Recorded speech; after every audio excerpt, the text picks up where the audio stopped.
Good morning, all the nerds out there. I hope you all are doing fine. And today we are going to continue our session where we left off yesterday. Yesterday we talked about major critics in romantic criticism, and here we are going to discuss later critics in romantic criticism. And who all are they? So, in this particular session, we are going to dive into the world of John Keats, Leigh Hunt, P.B. Shelley, William Hazlitt, Thomas Love Peacock, and Thomas De Quincey. So, as I told you from this particular session, you will definitely get 2 to 3 questions in your exam. And in that perspective, this particular session becomes more important that you should watch, right? So, let's start with our first one here, John Keats in later criticism. So Keats was a young dude, right? And born in 1795 and sadly gone too soon in 1821 due to tuberculosis. Can you believe he was just 25 and achieved great feats in literary world, right?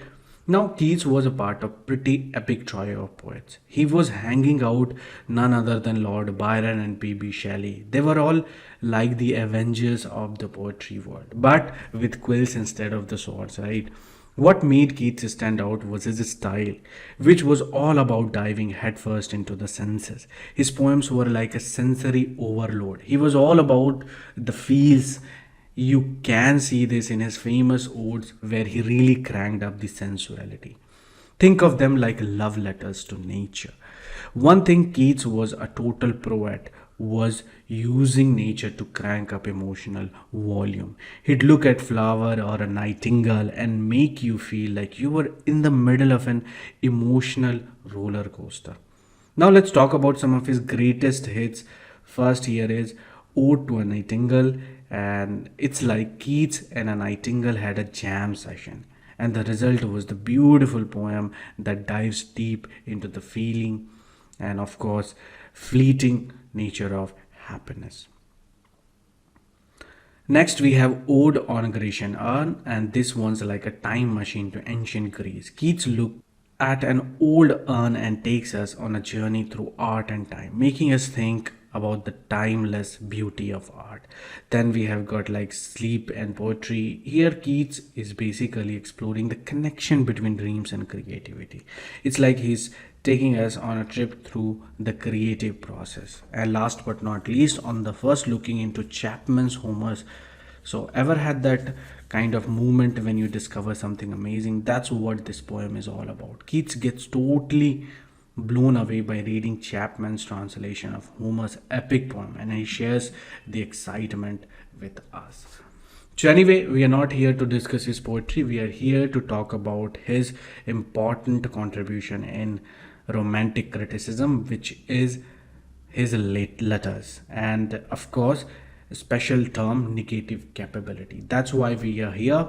Now let's start talk about one of his important letters and why these particular letters are important in romantic criticism. So well, Keats was quite the letter writer and he had some interesting things to say to different people. First off, he wrote a whopping total of 252 letters, guys. That's a whole lot of letter writing. And of course, among his pen pals were Benjamin Bailey, George, and Thomas Keats, who was his brother, right? John Tyler and Richard Woodhouse. Quite the social butterfly, if you would say.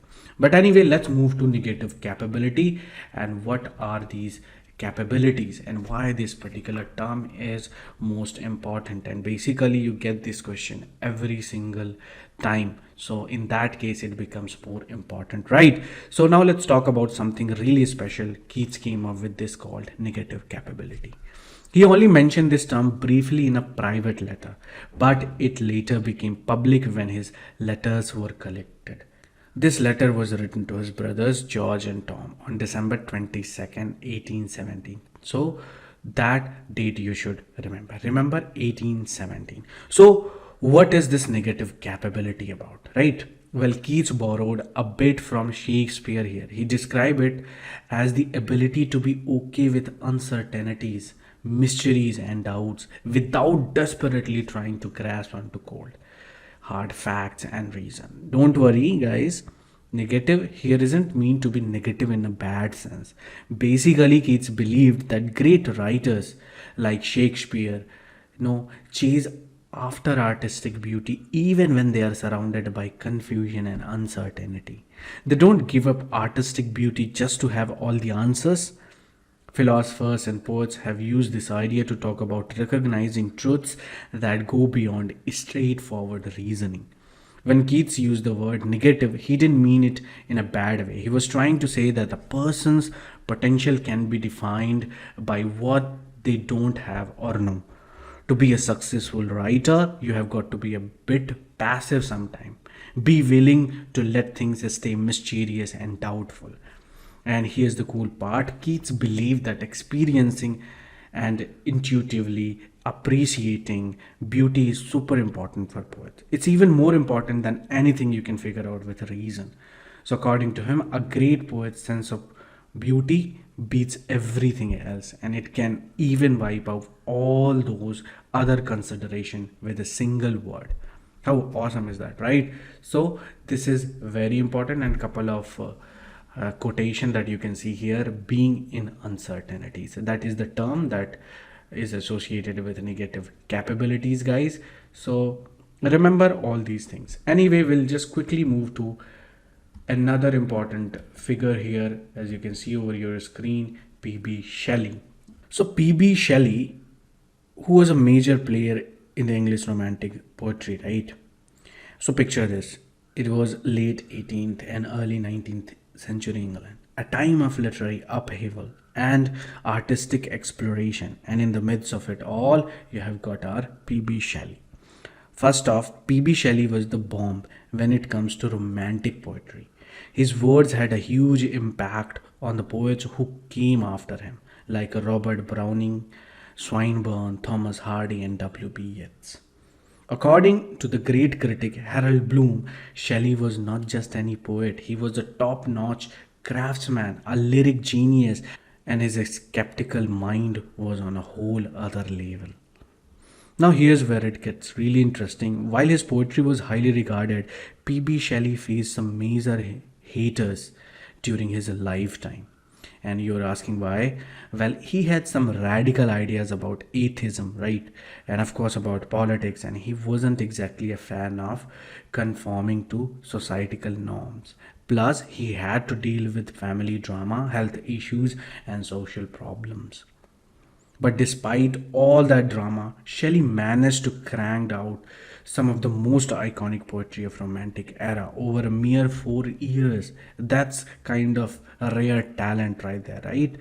So, and again, his second wife was none other than Mary Shelley, the author of Frankenstein. Everybody knows about it, right?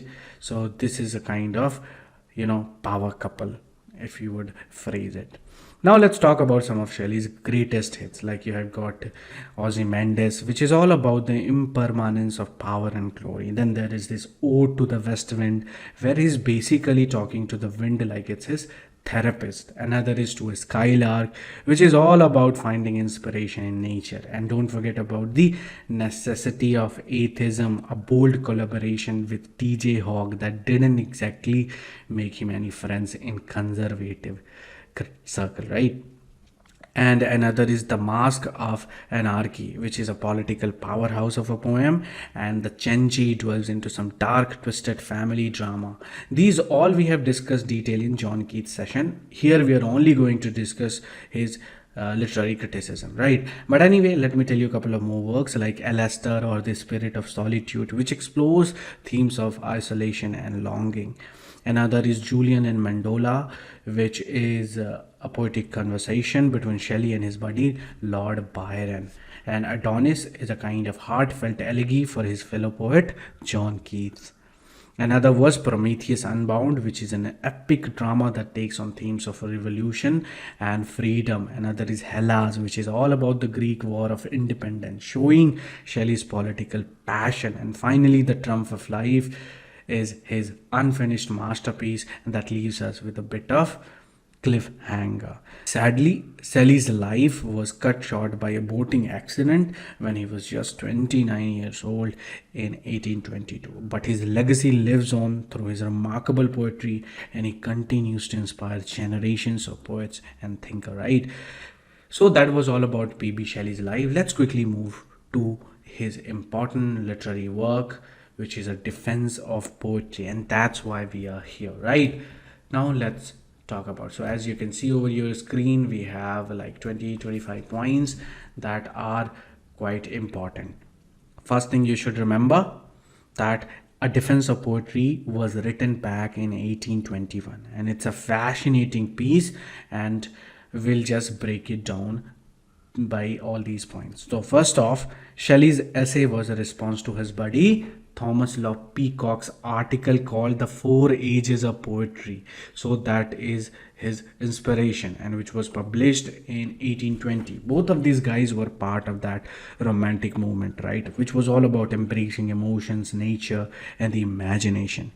And Shelley boldly claimed that poets are the acknowledged legislators of the world. Very important statement that you should remember, and sometime in an exam they ask from this particular quote, right? And what he meant was that poets have a profound impact on society, shaping our thoughts and values, even if we don't always realize it.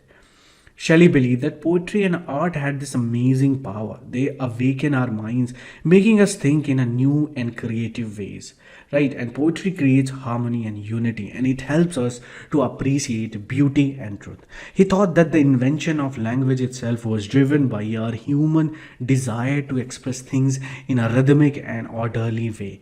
And it's all about finding that sweet spot where everything clicks and makes sense. Now, Shelley talked about something called the faculty of approximation, another important term that you should note down, and that you might get in exam as well. What is that? Faculty of approximation, right? And it's its ability to get closer and closer to the perfect order and harmony in our creative endeavors, those who are really good at it. Well, he called them poets, and they are the ones who bring us the joy of their experiences through their art. Right, and Shelley believed that language itself was a work of art. It followed the principle of order, harmony, and unity, and it let us express our admiration for the beautiful things in life. It wasn't just about words, it was about connecting with others and evaluating ourselves through communication. And he even gave us a shout out to Plato and Jesus. And there was one question based on this particular Plato and Jesus, that who else was mentioned in the defense of poesy. So again, he gave a shout out to Plato and Jesus for their way with the words and their ability to imagine the unimaginable and express it through language. And Shelley had some pretty grand ideas about poets. He thought they were responsible for creating not just language but also music, dance, architecture, statue, and painting. They were like the original architects of society, setting the rules and norms. Right, and here's the twist, guys. Shelley believed that language wasn't just a product of rational thinking. It was born from our wild imaginations. Language revealed a new connection between things and helped us to see the beauty and truth in the world. Now, his famous line, remember that poets are the acknowledged legislators of the world. And that tells us that Shelley understood the power of language. It can set us free intellectually, but it can also be used to control and manipulate us in society. So guys, there you have it. Shelley's A Defense of Poetry is all about how poetry, language, of course, and art shape our minds, our society, and even our laws. It's a call to appreciate the beauty and truth in the world around us and to be aware of the incredible power of words. So guys, that's done, and now we'll quickly move to another important romantic critics at that time is Thomas Love Peacock. As I told you, why he's important, because of the four ages of poetry, and that inspired Shelley to write his defense of poetry, right? Okay, so let me tell you about this guy. He's the English poet, novelist, and East India Company official from back in the day. He's quite an interesting character, and so let's break down some key points about him. Right. So first thing first, Thomas Love Peacock was not your run-of-the-mill writer. Okay, he was buddies with P.B. Shelley, another famous poet, and Shelley's influence can be seen all over Peacock's work. And they were like the dynamic duo of literary pals. Now, one thing you'll notice in Peacock's novel is that they all have a similar setup. Picture this, a bunch of characters chilling around a table, just chatting away about all sorts of philosophical ideas that were hot topics of that day. And it's like a 19th century version of podcast discussion, but without the headphones, right? Anyway, that was his life. Now we'll quickly move to important work, The Four Ages of Poetry. As I told you, why it's famous, because it influenced Shelley's defense of poetry. Right, and it was published way back in 1820. This essay is a big deal because it's not just about poetry, it's also inspired Shelley's to write his famous defense of poetry. But here's the twist. In this essay, Peacock kind of throws some shade at the romantic poets of his time. He's like, hey guys, what's with all this fancy, flowery language? Is it really that useful? That was his statement. I just altered it. But hold up. He wasn't just bashing them left and right. Peacock actually defended these poets in other places. So his argument was a bit of double-edged sword. As one smart scholar, as we know, M.H. Abraham once put it, Peacock was a poet who made fun of poets using a satirical style, but at the same time, he made fun of the whole idea that everything had to be super useful and logical. Now, let's talk about some of the juicy stuff from the Four Ages of Poetry. Peacock didn't pull any punches. He made fun of how poets in the older days used to claim they were like historians or moral teachers. He imagined the first poet as these guys who would sing praises to the king, but only after they had a few drinks. So basically, they were the kind of OG's hype man for royalty, boosting the king's ego before it was cool. So, kind of in a nutshell, Thomas Love Peacock was a witty guy who wasn't afraid to poke fun at his fellow poets and the whole idea of useful literature. So, his work and ideas are still pretty relevant today. If you're into literature, you can go and check it out. But anyway, that was all about our Thomas Love Peacock. Now we'll immediately move to another important figure here is Leigh Hunt. And why this guy is important in romantic criticism? Because of one thing, like the Examiner, because of that thing that is quite famous. And he also, is a critic, essayist and poets, and he's a big deal in literary history. First thing first, Hunt was one of the co-founder of a famous publication called The Examiner, and it was like the BuzzFeed of its time, known for being independent and not afraid to stir the pot. One time, they even got in trouble for bashing the Prince Regent George, which, landed Hunt in prison. And that's what the consequences was. But don't think prison broke his spirit. No, guys. Visitor flocked to see him at Surrey County Gaol, and he became quite the stoic figure during his time behind the bars. So he even had some luxuries and support while he was locked up. Now the cool thing about Hunt is that he was a part of this hip hop club, if you can say, Hunt Circle, that included other famous writers like Keats, Shelley, Browning, and Tennyson. Talk about a literary dream team, right? Here it is. So he introduced these rising stars to the world and helped them shine. Hunt's journey started at Christ Hospital in the late 1700s, where he became buddies with a guy named Thomas Barnes. In fact, there is a boarding school there named after him. And here's a fun fact, Leigh Hunt was the inspiration behind a character in Charles Dickens' Bleak House. Quite important, right? References that you can remember, because sometime in exam it will ask. But once it has asked, if I may remember correctly, that which character was in Bleak House represented, so something like that. So the answer was Leigh Hunt. So when it comes to Examiner, Hunt was joined after leaving his job at the War Office, and there he wrote reviews, and one time he critiqued Robert Hunt, no relation, and guess what, William Blake wasn't too happy about it and fired back.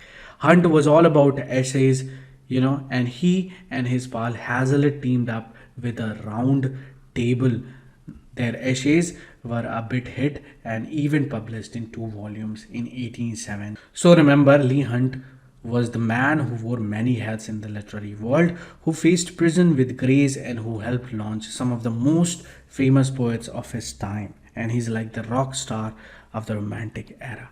So guys, that's all from Leigh Hunt. Now we'll move quickly to another important figure here, William Hazlitt. And why he's important? Because he wrote so many works which are somehow interrelated to romantic criticism or just criticism. By the way, William Hazlitt, a super interesting guy from the late 18th century and early 19th century. So picture this, it's 1778 and a little William is born in Maidstone, Kent. Now, what makes Hazlitt so cool is that he's all about humanistic essays and had a seriously brilliant mind. But before we get into his works, let's rewind a bit. Hazlitt spent some time in Ireland and North America. During his early years, he was a big reader and he was into painting, philosophy, and metaphysics. And in 1808, he tied the knot with Sarah Stoddart and settled down in Winterslow. Now here's where things get interesting. Hazlitt wasn't just a writer, he also gave lectures and worked as a reporter for the Morning Chronicles. He even became a critic and contributed to journals like Leigh Hunt's Examiner, but one of his standout moments was when he published characters of Shakespeare's plays in 1870. Kind of big deal at that time. Right, and he was also pretty tight with some literary heavyweights like Shelley and Keats. But like any good story, there was conflict too, right? In fact, his personal life was a bit of a roller coaster. And he got divorced in 1822 and wrote all about love in Liber Amoris that you should read. Quite funny, guys. Some of his notable works included Table Talk in 1821 and The Plain Speaker in 1826. Hazlitt had this knack for writing during tough times and like his separation and divorce. He even wrote about art galleries in his sketches of Principal Pictures Gallery. And of course, let's not forget about his love life. He got hitched to There Is One Girl, Bridgewater in 1824. But that second marriage had its fair share of challenges. Hazlitt was a kind of globetrotter too. He wrote about his adventures abroad in notes of journey. Toward the end of his life, he tackled a huge project, Life of Napoleon, from 1828 to 1830. He also wrote The Spirit of Ages and had these fascinating conversations with painters James Northcote, which he recorded in conversation. So in the end, his complete works were published in 1902 to 1906 and reissued in 1930 to 34. So guys, that was all about his life, and now we'll talk about his important work here. First is kind of my first acquaintance with poets. So it was the year 1798 when something pretty magical happened. William Hazlitt, a young aspiring writer, had his first encounter with some, heavy hitting poets of his time. So picture this, Hazlitt meets St. Coleridge and it's like a firework going off in his head. Coleridge's way with words and his ability to weave poetry and philosophy together completely captivated Hazlitt. And it's like Coleridge's words were the music of these pairs to Hazlitt's ears. Coleridge is basically the poster child for a man of genius in Hazlitt's eyes, and he become kind of major source of inspiration for him. And the two even take a trip to Nether Stowaway together to visit another legendary poet, William Wordsworth. Now, when Hazlitt meets Wordsworth, it's all about those eyes seriously. And Wordsworth's ability to observe and appreciate the world around him with a poet's eye leaves a mark on Hazlitt. But here's the interesting thing. During this visit, Hazlitt gets a sneak peek at the manuscript of Wordsworth and Coleridge's groundbreaking work, Lyrical Ballads. And this is where the idea of shared ideals like liberty and the rights of man starts to brew. However, as with any good story, unity doesn't last forever, right? Disagreements start popping up among these poetic minds, but Hazlitt is still pretty impressed by Coleridge's insight. However, there is a curveball. There's Hume's dismissal that leaves Hazlitt is scratching his head and thinking what's actually going on there. But this whole experience is like a spark for Hazlitt. It triggers something inside him and he starts seriously pursuing his own writing ambition. And guess what? Coleridge himself recognizes Hazlitt's potential and he even uses an archery metaphor to praise Hazlitt thinking. Now that's kind of compliment, right? Now guys, that was all about first acquaintance with the poets, and now we'll quickly move to another important work that you can see over your screen, Characters of Shakespeare's Plays. And this particular book that completely shook up the way people looked at Shakespeare. Forget the old school new classical approach, like Samuel Johnson's. Hazlitt was all about doing things differently, just like your favorite rebel. So Hazlitt was like the Shakespeare's version of Rockstar. He aligned himself with the German critic August Wilhelm Schlegel that we talked in early romantic critic session, right? And totally rocked the boat in terms of how people appreciate the bard's genius. His book was basically a one-stop shop for all things Shakespeare's, like the ultimate guide. So that was the place.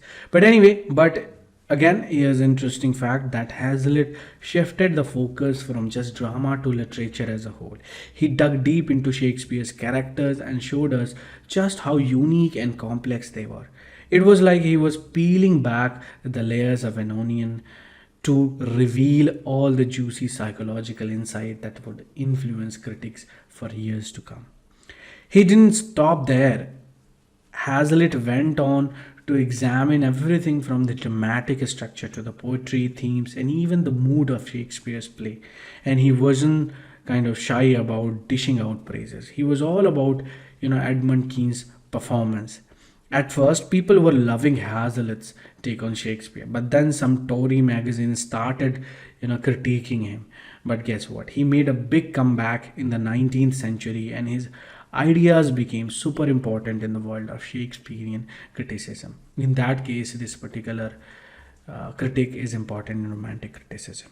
Now, here's another thing is that Hazlitt was kind of criticized himself for treating Shakespeare's character as if they were real people.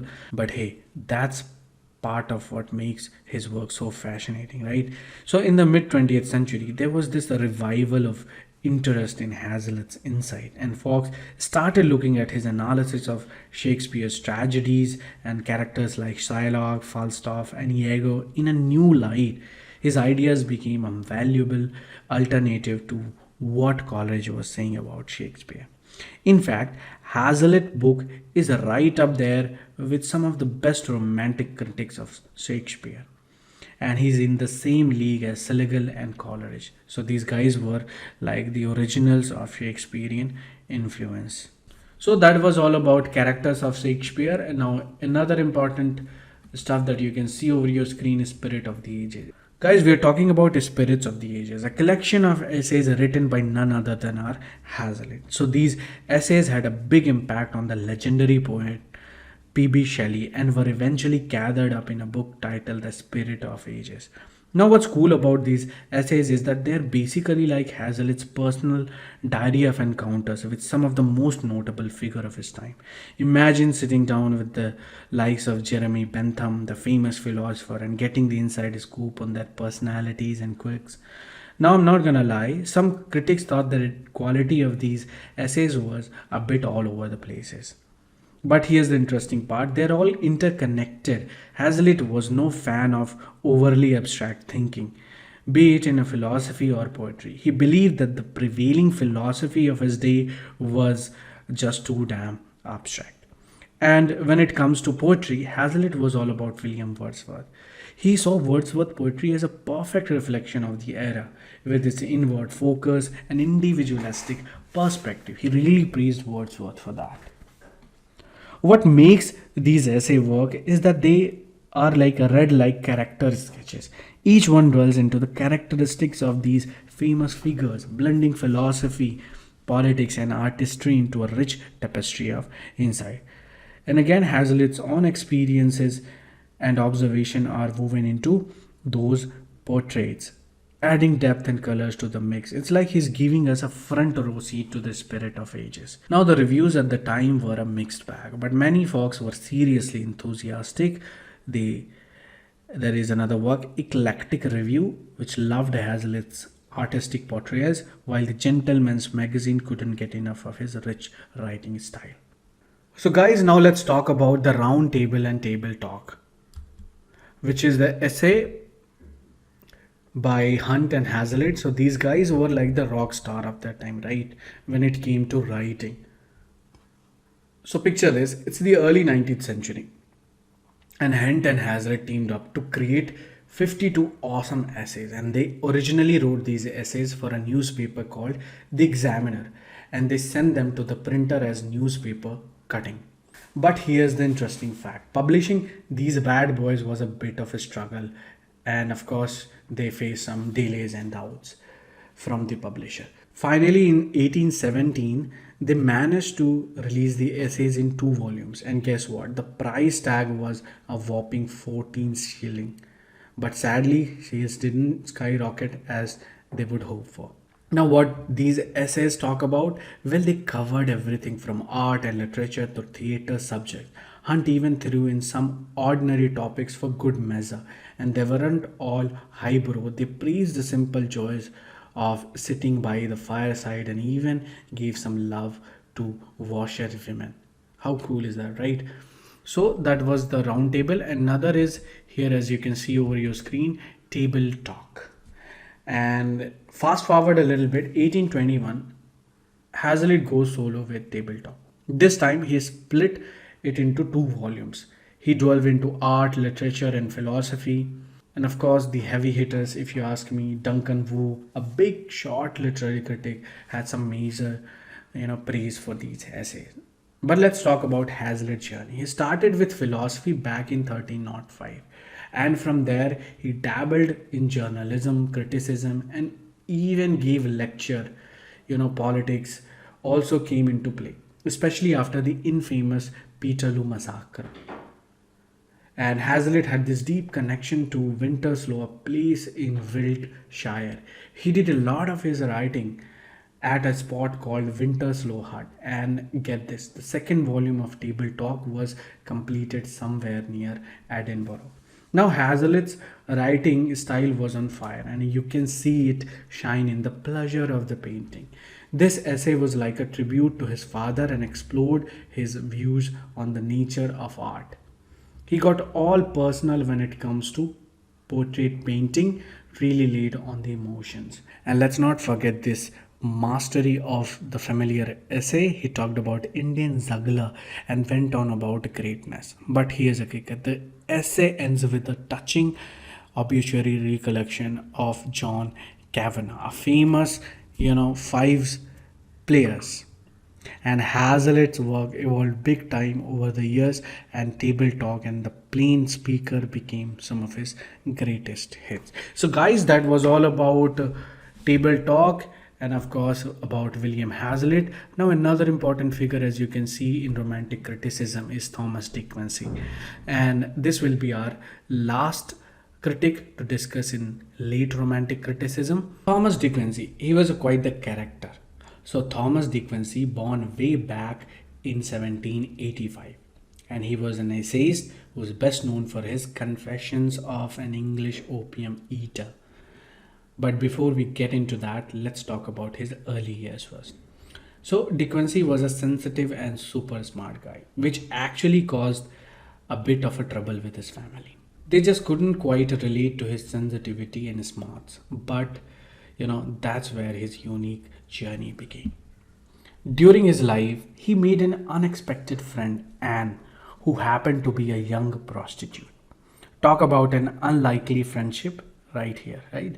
So this friendship, along with his studies at Oxford, showed that he really wanted to do some good in the world.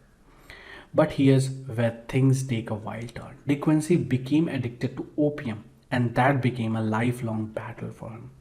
He also rubbed shoulders with some pretty big names like Wordsworth and Coleridge, and even lived in Dove Cottage for a while. It's like he was kind of, part of the cool literary club. Later on, he got hitched to Margaret Simpson, but they faced some serious financial struggle. Life wasn't all roses for him, guys. Now let's talk about his claim to fame. Confessions of an English Opium Eater. This work was 1821, made him a household name. In it, he not only warned people about the dangers of opium but also took them on a trip through his wife's drug included, you know, dreams and nightmares.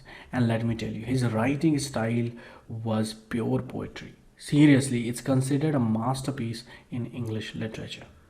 He didn't stop there.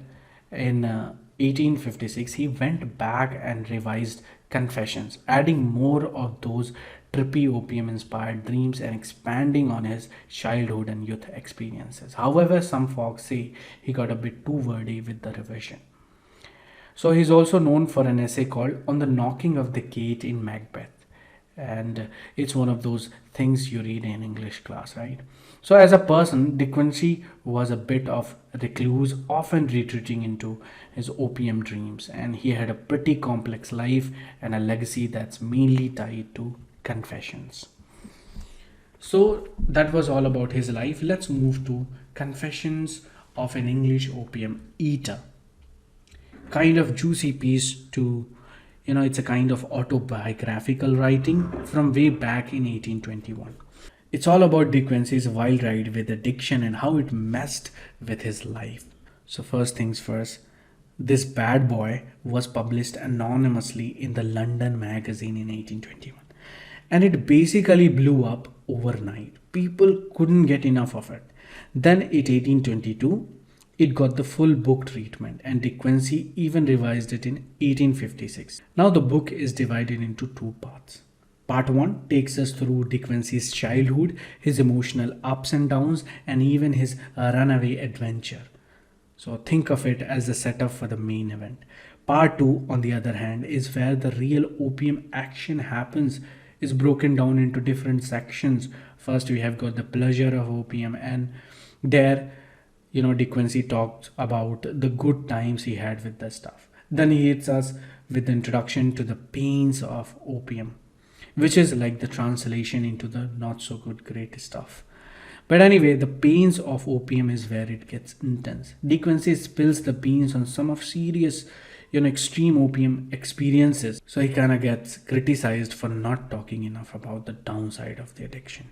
Now, what's cool about this piece is De Quincey's writing style. It's like a mixtape of influences from earlier literature. He even throws in an apostrophe to opium, kind of like Sir Walter Raleigh did with Death in O Eloquent, Just and Mighty Death. Super fancy, right? Now, one of the craziest part is when De Quincey talks about going on these super long walks through London while under the influence of opium. Sounds like quite the adventure, right? But it also led to some unexpected challenges, to say the least. Oh, so that was all about Confession of an English Opium Eater. Now next we'll move to On the Knocking at the Gate in Macbeth, which was published in 1823. So this essay is a super short, less than 2000 words. Everybody should read it. But it's considered one of the De Quincey's absolute best work. It's all about a particular scene in Shakespeare's Macbeth, the famous knocking at the gate scene in Act 2, Scene 3. Now, what's so special about this scene? You're wondering, right? Well, De Quincey gets into the nitty-gritty of it and tells us that the knocking actually reflects the solemnity and awe of the murderers. It's like this eerie and tense moment in the play. But here's the real kicker, guys. De Quincey isn't just analyzing the scene on a surface level. No way. He goes deep into the psychological interpretation of it, and he's basically one of the pioneers of this kind of literary criticism. He was doing this way before it was cool. What's also cool is that De Quincey's ideas in this essay laid the groundwork for later psychological approaches to literary criticism. So if you are into psychology and literature, this essay is a kind of must-read. And don't think this is just some obscure piece of writing. No guys, people have praised it like crazy. Eaton, for one, says it's got some deep philosophy going on, and it's up there with the likes of Coleridge and Hazlitt's conclusion. And those guys, as you know, were literary giants. So, one more thing to note, De Quincey didn't stop there. He also ties this essay to another classic work of his on murder, considered as one of the fine art. So if you're interested in how literature and crime intersect, he's your guy. You should read him. So that was all about on the knocking at the gate of Macbeth. Now the last one here is the English Mail Coach.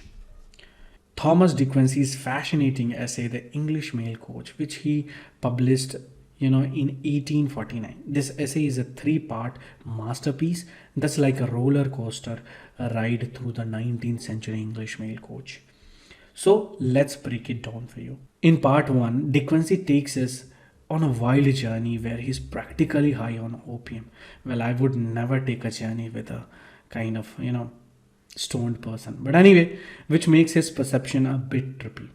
He goes all about, with his description of these mail coaches, making them sound like the Ferraris of their time. He's totally in awe of their grandeur and speed, and he reminds us that these bad boys were like the kings of transportation before railroad showed up. And he's kind of hilariously compares the mail coachman to a crocodile. Not something you'd expect, right? He also gave us the scoop on how the mail coaches were like the news trucks of the 1800s. Kind of a spreading word of Napoleon's victories and all that jazz stuff. Now, part second is where things get real. De Quincey kind of recounts a near disaster on one of these mail coaches. Imagine this, you're on a mail coach and the driver is so exhausted that he's nodding off at the wheel. That's the situation, and it's as suspenseful as an action movie. You're hanging onto your seat, hoping you'll make it out alive. So part 3 is like a dream within a dream. De Quincey is still buzzing on opium and has these vivid dreams that are a wild mix of sea adventures, mysterious women, and death. There's even a crazy car race and a cosmic cathedral. If you heard me right, a cosmic cathedral. And in this celestial church, the living and the dead are belting out tunes to God. Now what's cool is that this whole essay is like a literary treasure. It's part of De Quincey's kind of impassioned prose collection and was originally meant to be part of a bigger work called Suspiria de Profundis. But in a twist of fate, it ended up standing alone.